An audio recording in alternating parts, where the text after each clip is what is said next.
if you're going through something difficult, you either get the emotion or you get the progress. You have the emotion, you want to stop. You get the emotion, you go, I've had enough, and then you stop. You get the emotion, but you don't get the progress. We are being joined on the camera by the cat, and I got, like you said, emotional and stressed myself out to the point I stopped doing anything because I had lots of things to do. Lee's going to laugh at this, but my job focuses a lot of its time's too much, a moderate amount of its time around some spreadsheets. Symptom of office work. Yeah. Inspiration Nation, hello, Lee Kemp here for another week on the podcast, as always with Jose Noya and Ryan Boniface. How are we this week, guys? Yeah, not too bad. Glad to hear it. Thank you everyone for watching us on YouTube, downloading us on whichever podcast platform you're listening on. Don't forget to check us out on social media at Listen2IN, Listen T-O-I-N. We appreciate any follows and feedback there. And of course, Joe himself is all over social media. Just look for Jose Noya, Inspiration Nation, to get your daily dose of inspiration from Joe himself. So, what is the discussion of the day, Joe? The discussion of the day, and it's really interesting because I'm glad it's interesting because I hope that's the sort of thing we get going on the podcast. The past couple of weeks, there's been it's fine, it's all good. We had an interview, we've had the 2 year, and now I've got to come up with it feels like I've been a while away from these subjects, but the subject I've chosen, I got inspired by a bit of content by Vusi Thembekwayo. Well said. And he is a African. Was on Dragon's Den, and he came up with this brilliant thing. I thought this is just really great, and I wanted to talk about it in the podcast. I thought it's a really good subject because we talked about progress versus perfection, or perfection versus progress, and we talked about that. But he coined another one, which was emotion versus progress. Emotion versus progress. And the way he explained it was really good. He says, if you're going through something difficult, you either get the emotion or you get the progress. You have the emotion, you want to stop. You get the emotion, you go, I've had enough, and then you stop. But you get the emotion, but you don't get the progress.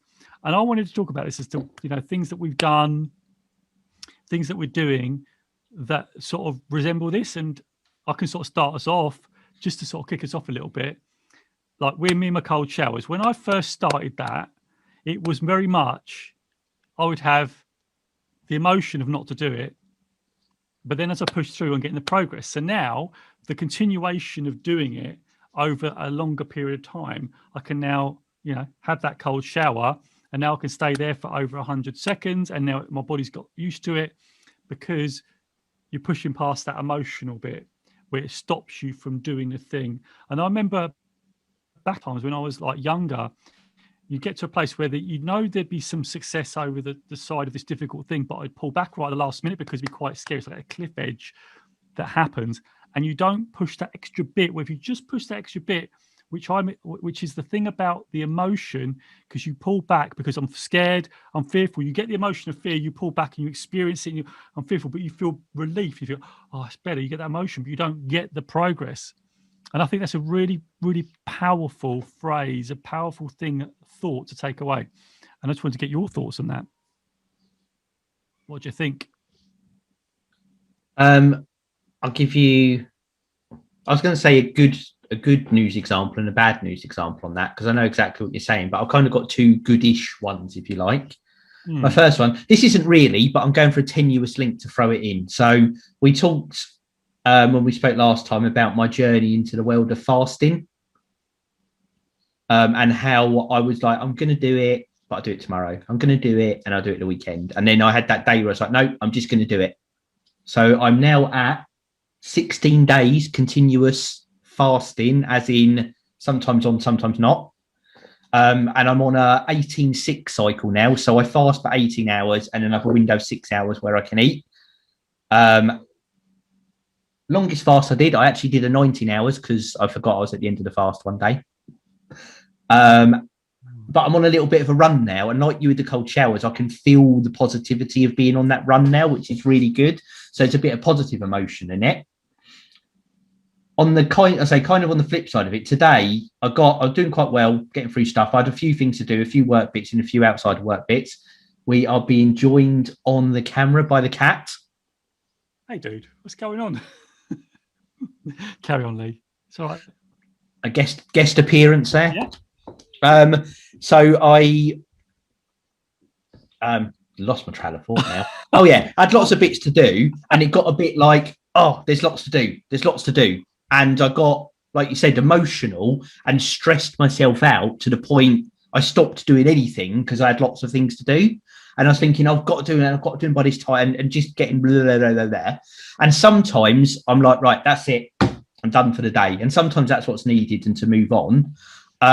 What I did today was I was like, right, I just need a break for 5 minutes. So I went upstairs. I took a shower, not cold, a hot one like a normal person, Joe, not a cold one like a sadist. And then I was like, right, I'm okay now, taking that break. And I just, one thing done, and like 20 minutes and I was done. So I pushed through it today, but there's lots of days where I hit that point, exactly like you're saying, where the negative emotions kick in and it's just like it paralyzes me and stops me and I psych myself out. So definitely in that emotion versus progress, sometimes that can take over and stop anything happening. And I've lived that. And it's quite funny that I had a bit of an extreme example of it today, but I did manage to overcome it. But I'm not going to say that I'm able to do that every time. Yeah, I think you're right. I think it's one of those things. It's the thing. It's that awareness of knowing when it's around and knowing when you're doing it and knowing that if you can catch it in the moment where you're up against it emotionally and you can recognize, oh, I recognize this is the emotion. If I can push past that, I can get the progress. Then I think that's a really big signal. But it's hard. I still struggle with it. When you get things like that, sometimes I get up in the morning, I still do get in the morning, it's still difficult, right? I can have had the emotion of going, oh, nice, I can just stay in my comfy bed, and that's the nice emotion. Or I can get up and do my routines. But I get up, do the routines because I know there's something important out there to live in the world. Brilliant. Ryan, have you got anything on this?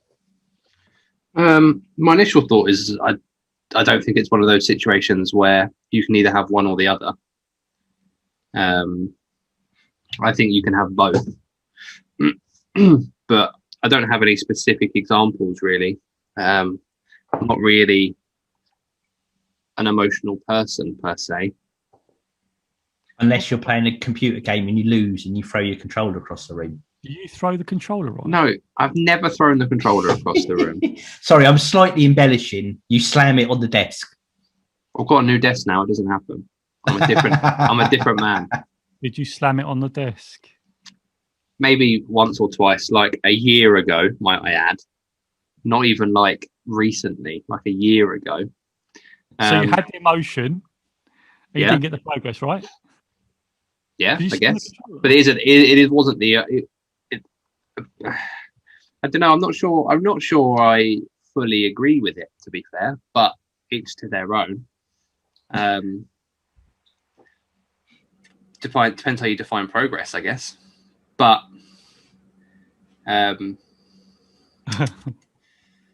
yeah, I think I don't really have any specific examples where my emotions have stopped me from kind of doing anything major that I can think of.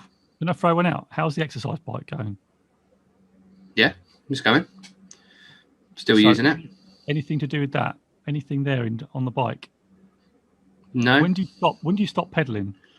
When the class finishes. Okay. What about after class? Could you do more? Some days, I guess, but I don't want to do too much one day to not do enough another. So I know when the right time to stop is. So what's telling you to stop? Well, the class is done, so I don't really have anything to kind of pedal against. And B, I plan for half an hour a day when I do it. So the timetable that I set myself. Otherwise, I'd be out there too long or whatever. Or if I'm over on it one day, then that's an excuse to be under on it another day, and that's not something I want to kind of get in the habit of. So, the excuse piece. So, if you had that happen, you've had that one day, and then you've done the excuse thing, and then you've done it the next day. And what was is there any emotion in that where you've got that oh, I can just get off the bike and, oh, that's all right, because I've done it the previous day? No, not really, because I've just got more of a long-term goal in mind rather than something short-term. Okay, all right. Because there's this guy called David Goggins, and Nina's quite rightly actually referenced him on the podcast. David Goggins, I would really recommend people go watch David Goggins, because he pushes through pain, which is crazy. Like, if you ever feel that you're never going to get any progress, you just got to watch one of his videos or watch his workouts. And it's always, they say that if you want to get progress, they talked about Muhammad Ali, and they said, how many press ups you do? He says, I don't really count. I only start counting when it hurts, because that's where they know they're getting the progress. And I think that was astounding to me. That was absolutely astounding.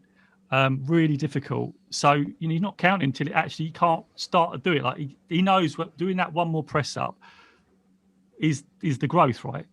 And so that's where this whole thing resonated with me. And I was saying, it's not for everybody, right?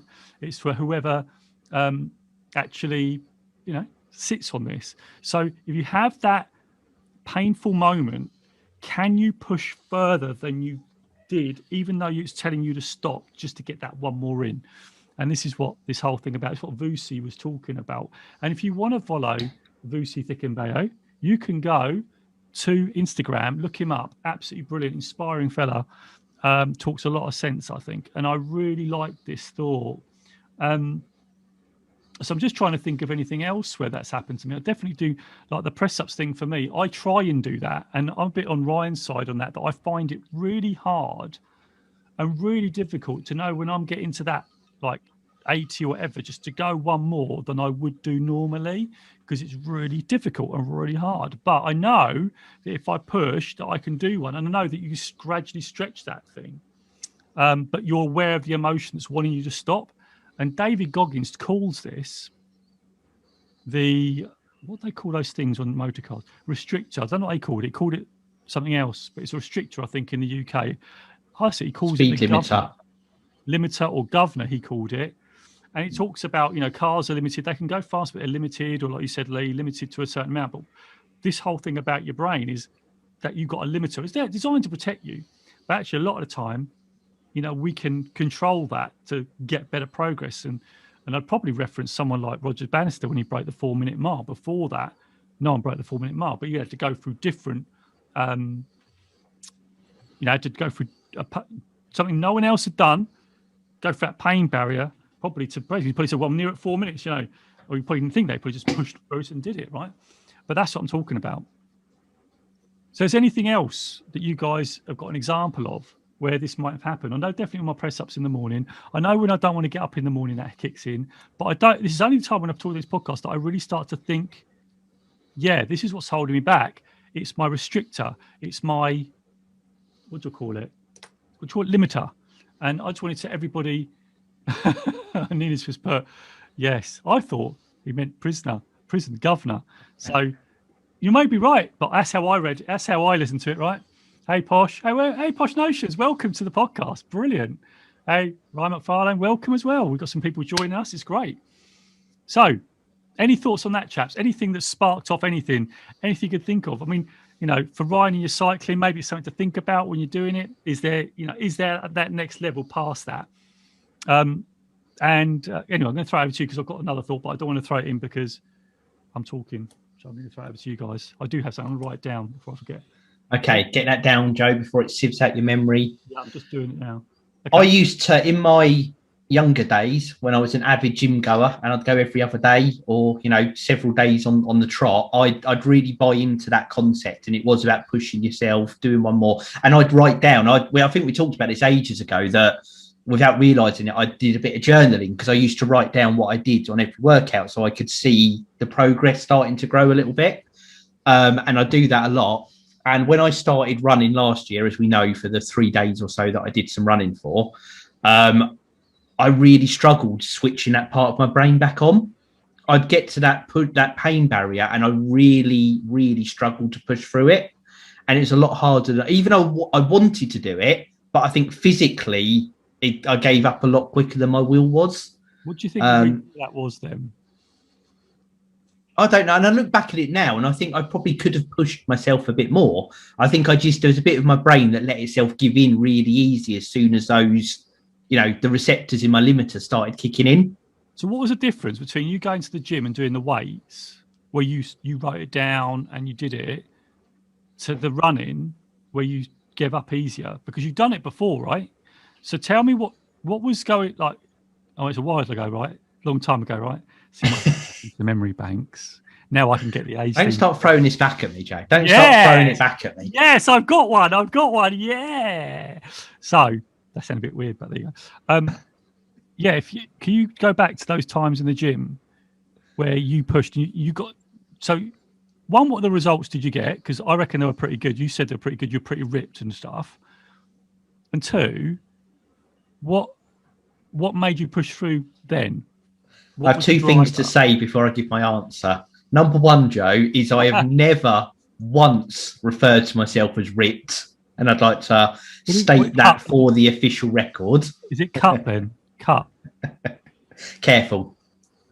And secondly, however much coffee you've had today is exactly the right amount before coming on a podcast. And can you do this every time, please? Do what? What have I done? I don't even know. No, you've got a good level of joviality going on right now. I like it. Oh, thanks, Lee. I'll take that as a compliment.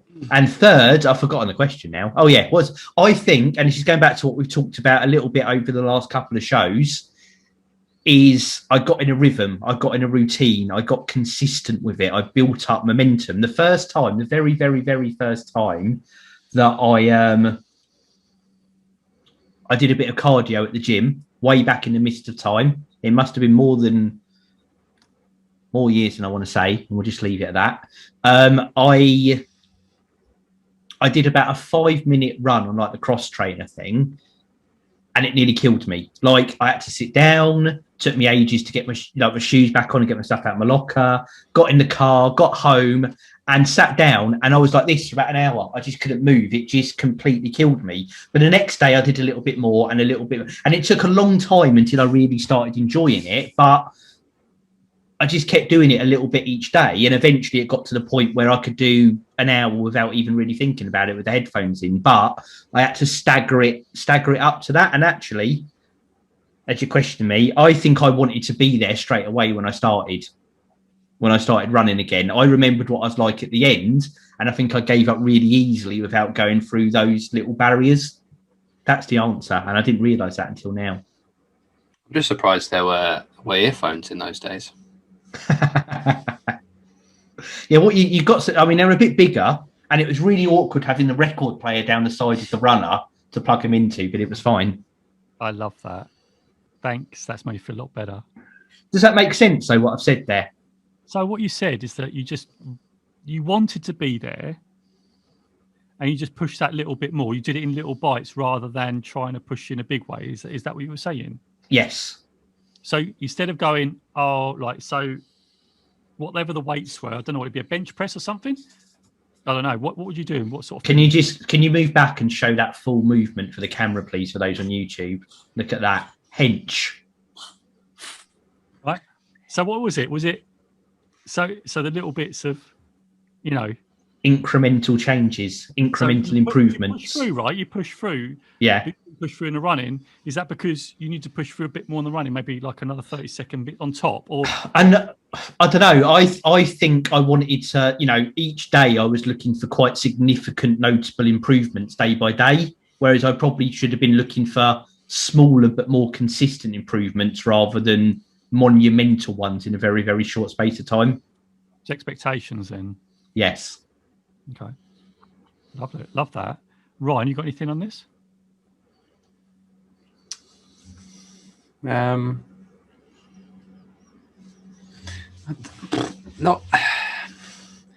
really. I'm trying to think of times when I've had to kind of persevere with things, I guess. On the flip side, and I've got a million examples of this, when is a time, excluding the game controller thing, when you have gone, F it, I'm done. I'm not doing this anymore. I'm done. And it might not be that you gave up on something. It might be that you just stopped doing it for that day or that moment, but you just went, F it, done, etc. Could be work, couldn't it? Yeah. Yeah. Lee's going to laugh at this, but my job focuses a lot of its time's too much, a moderate amount of its time around some spreadsheets.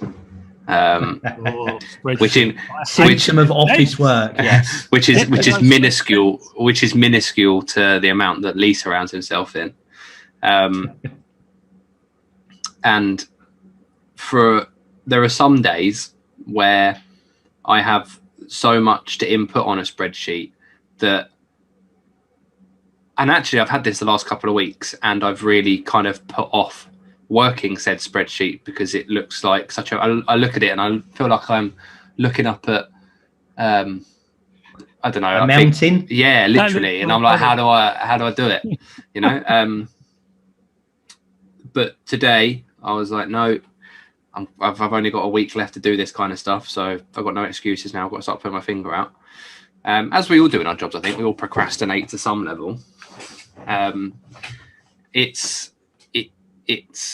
about kind of starting and then seeing how far you can get, and then tomorrow, now when I go back to it, I've done like 25% of what I had to do for the entire thing, so I'm on a solid start. And if I just halve that improvement tomorrow, then I'm at 37-38%, and then again, then it's 50%, and then I'm there before I know it. So I don't think that's an emotion thing, though. I think that's just a procrastinating element of my chimp, I guess you could call it. So what's the chimp, though? I can't be bothered. I don't know. I think that is a bit of an emotional thing there, and it is the chimp is instinct. The chimp is all self-indulgent, self-interested instinct. Yeah. I want to ignore that alarm and go back to bed now. Yeah. I don't want to do that. I want to eat that chocolate over there. That's your impulsive. And it's the same with that. And it's saying that Ryan's saying, you know, you've made some good progress with it. And I think it's not unlike the bit I had today where it feels too much. And that's the emotional bit getting in, because it's a concept in your head. And it is hard to push through that sometimes. And then other times you can. It sounds like you said, you've had that bit where you just gave into it and didn't want to push through it, and now you started doing it, and the logical bit of your brain's kicking in a bit more to say, look, this takes this time, you can do it, and you can push through it. And linked with one of our other things we talk about as well, which is everyone loves a deadline. So if you've got some slack in there and you can yet let your chimp kind of poke you into using that bit of slack, then it will. And then once that opportunity dries up, suddenly it becomes a bit more important. Yeah, for sure. I think if I get an email or a spreadsheet and it doesn't say incredibly urgent, I think that's a couple of days down the line scenario. As everyone kind of does. Yeah, but absolutely. I think it's the day job that I do can be quite full on and intense some days. There's a lot that happens in my role. Some days are less than others, but I think a lot of the time where these things come around, they tend to come around in one of those days where everything's happening at once, and I'm like, that has got no chance of happening today. So you just have to move it. And then I'll find a bit of free time. I'm like, okay, so what have I got to do? And I'll go through like my to-do list or my email list or whatever. And then I'm like, what on here is the easiest and quickest thing I can remove off this list? And that's generally how I do it. What's the quickest thing I can do off this list now? Sometimes if I'm really up for it, I'll flip it and say, what's the most awkward thing I can do on this list now, to make my life easier as it goes on.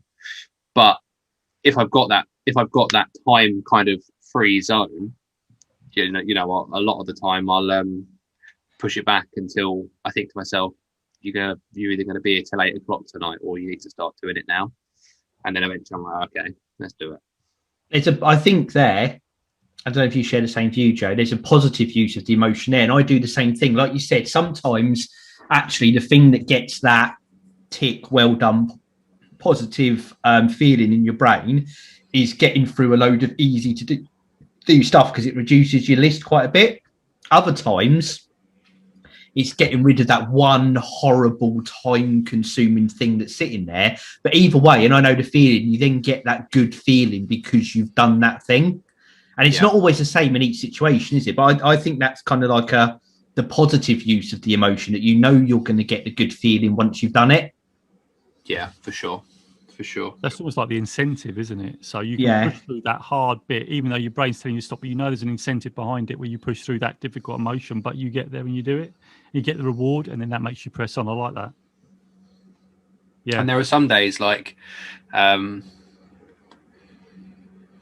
will be some days where I'll finish and I'll be like, tomorrow, this thing is at the top of my list for when I come to work tomorrow.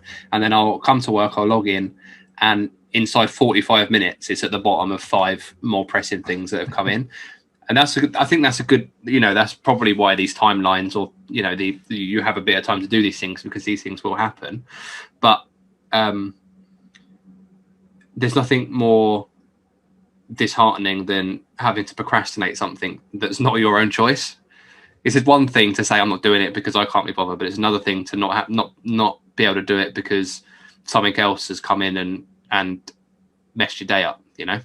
I think you're spot on there. That for me, and it sounds like a bit the same for you, Ryan. I think that's where more than anything else the emotion bit ticks in for me, is when I'm getting, I've got a plan of what to do and something comes in and knocks it off course. And like you said, it's a symptom of the job. But when 10 things come in and knock it off course, sometimes it's fine. And other days it's just like, I just need 5 minutes. And again, though, that frustration draws your focus even more. And again, kind of, it becomes that bit of a cycle, and more, especially talking about this, I will try and catch myself more to temper those reactions and know what I'm doing and try and be a bit more logical about it. Yeah, those scenarios happen less. They don't happen more than they do, if that makes sense. So they're quite rare. Yeah. But there are also other days where I'll wake up and I'll log into work, and inside 45 minutes I've ticked 7 things off that list, and I'm like, yeah, nice. That's freed my whole day up. I can kind of do some other non-urgent things that I won't want to do in 2 weeks' time. So yeah, maybe not directly, but maybe I do experience those kind of things sometimes. It's a really good discussion, that, and we all do. That's the important bit, I think, is we do it. It's understanding why you feel, why you act like you do, based especially on those reactions. And again, it's all back to that training the chimp thing, isn't it? And understanding why you're feeling like you're feeling and being able to channel that. Sorry, Joe, I cut in there. Back to you. No, it's just interesting about that whole thing about, sometimes you'll do the little tick thing off the list and sometimes you'll do the big thing. And it's actually, I've got a book by Brian Tracy saying Eat That Frog First, where they've done the research into saying if you do the most difficult thing first, you do that to get the big reward, and that gets you that momentum by tackling the hard things first. And so I thought that was really interesting about that.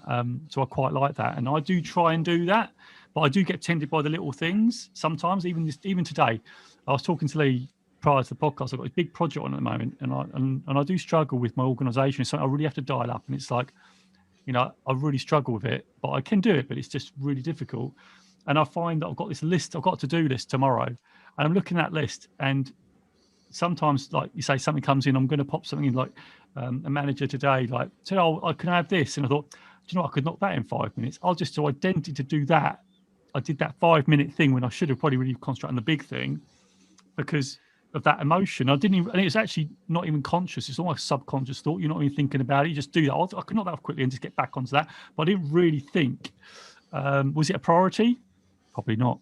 I'd say no, because there's probably more priority. But I did that 5-minute thing where I could have put those 5 minutes to the bigger thing, right? But those 5-minute things, if you keep doing that, right, that's the procrastination comes and kicks in. So it's quite a dangerous little game. But I do get it. And I think sometimes you have to pivot depending on, and I saw Nina in the chat do pivot at some point there. You do have to adjust depending on what comes in. I totally get that. I feel like it's quite a heavy working from home thing, though. Correct me if I'm wrong, but I don't feel as though, in a generalization, I would procrastinate as much with tasks I have to do for my job if I weren't at home, just simply because there are less distractions in an office. But I feel like most employers accept and understand that. But also, I also feel like those dramas that come to me now would either take longer to come to me if we were working in an office because I'd be doing other things, or they would resolve themselves. I feel like a lot of the situations that reach me are just home-based things. So it's difficult to kind of, maybe that's an adjustment piece that I've had to do since working from home, I guess. But I don't know what you guys think. I find the opposite, actually. I find I procrastinate less because there's less external distractions. Yeah. And there's less of the, and again, it depends where, you know, what your job is, but if everyone in their jobs, especially if you're in an office, you'll get distracted by can you just have a look at this? Oh, by the way, I was just wandering past, can I show you this? And communication's a bit more structured. So I find, but whilst it brings its own new challenges and things you have to deal with that you might not have before, I actually feel a lot less distracted now in the home environment than I did in the office. But on this particular subject, as for that emotional burnout kicking in, I think I was just as susceptible to it in the office as I am at home, because it's still that bit of it being like, can sometimes happen. And I say, it's not just a work thing. You get it in my personal life as well. You know, if there's at the weekend, there's 5 jobs to do, and by late Saturday afternoon, I've only done one of them. I start to get that same feeling of, well, there's not enough time now. What am I going to do? And because I've set that I want to do 5 things, it's almost like, well, if I'm not going to do 5, I'm going to do none. And again, it's controlling that and being able to be comfortable doing a bit and a bit and a bit and a bit. I suppose back to my gym story earlier, Joe, being comfortable in those little wins rather than the big one. Yeah, and I totally get it. And I think so that could be compared to the big frog, but I still believe in that big frog bit, because when I've done big things, I see that, but that's where for me maybe the little increments. And actually, if you do that, if you do that one big job first, it's off the list. I do that. If I've got in a week, I've got 5 big things to do. Actually, what I'll do is assign 1 for each day. And my thing is always, if I just do that today, even if some other little distractions come in and I don't get them all done, if I've done that thing, that's off the list and I've got the next one to do. And I do I do absolutely agree with the frog thing as well. And I do think it's there. I think my trouble is that I'll eat no frogs because there's 10 frogs. Oh, okay. So they're all just as big as each other. Just to be clear though, Joe, I'm not doing that. I'll even have a cold shower over eating a frog. That ain't happening. Well, you know, there's always, we don't want to be cruelty to frogs. It's all as a metaphoric frog. Yeah, the anti-cruelty to frog league. We are only joking, and no frogs are harmed during the making of this podcast. Right, we've got about 5 or so minutes left before we're cut off. So let's wrap things up. Joe, what is the biggest thing for people to take away this week? I think the biggest thing for this is to remain conscious of that limiter. Remain conscious of your limiter, governor, whatever you want to call it, but beware of that emotion. And it's like, I really liked Ryan's thing about, well, maybe I don't do it, maybe I do it. And it's really good, that almost that self-reflection piece, that where do I do it? It doesn't have to be exercise. It could be, like you guys said about your office, it could be about, like what I talked about, my organization. It could be any element of your life where that emotion kicks in. Just be aware of that piece of work that's your brain that's trying to stop you doing it, because it's going to try and distract you off what you need to do. And remember, it's all about emotion and progress. Emotion versus progress. You either get the emotion, I did that, or you get the progress. And I really do like that. And I think it's a real thought to think about. And even if you don't agree with it, something to think about, reflect on. I put Nina here, put frogs in biology class. I never did one of those, but but they probably get harmed. No, I don't think the school I went to could afford frogs. Ryan, what are you taking away from today? That I need to get up tomorrow and do that important thing that I need to do. I've got 2 things. One, and it's linked with you, that is, it's the reinforcement of that reward for doing, getting things done and keeping that focus and not getting overwhelmed. The second thing I'm taking away, though, is that every email I send to you from now on, Ryan, will be titled "Very Urgent" in capital letters. You're too busy to remember. Just remember frog. You'll be fine. We thank everyone out there, of course, for watching us on YouTube. Just Jose Noya-Inspiration on YouTube and across all the podcast platforms that exist. We greatly appreciate everyone. Check us out social media, give us a follow, give us some comments at Listen to IN, Listen TOIN. Joe is all over the place, Jose Noya-Inspiration. Don't forget to check us out, of course, inspirationnation.org.uk to get your fantastic Inspiration Nation merchandise. Various hoodies on show here now on YouTube. There are T-shirts, jumpers, pullovers, mugs, mouse mats, the full shebang over at inspirationnation.org.uk. I've not got round to ordering my new mug yet. I'm going to put that on my important to-do list. So, Lee, just before we load, have you done the ordering? You clearly haven't. Have you also written in that journal of yours? So, we thank everyone for listening. Do not avoid this question. Now we've got a couple of minutes. So, come on, Lee, let's have it. I may not have put anything in it yet. Right. Action plan then for you. What are you doing for it next week? Week? It's been nearly 3 months. He's never going to do it. Did you just look at your watch before saying nearly 3 months there, Ryan? Yeah, to work out what the date was. Need to put masks. Yes, absolutely, Nina. Inspiration Nation face masks are over there. Support the nation while you're out being COVID safe. Right. Come on, don't give Lee an out. He's giving an out of this. I haven't. Don't give an out, Nina. Don't give him an out. Don't give him I haven't. I will try and write in it once between now and next week, and I will continue on my fasting as well, just to get in the good thing I'm doing. That's excellent. Well done, you. And Ryan. Finally, if Joe lets me get anything in. No, Ryan. Right, well, let's learn for next week. It's good that you're doing the fasting, but that's good as well. Thanks, appreciate it. Off you go. Right.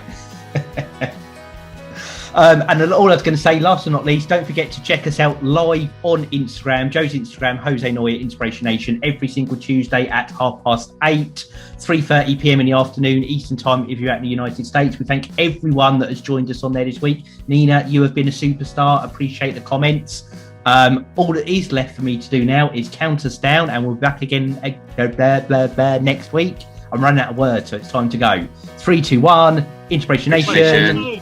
Catch you guys later. That Instagram.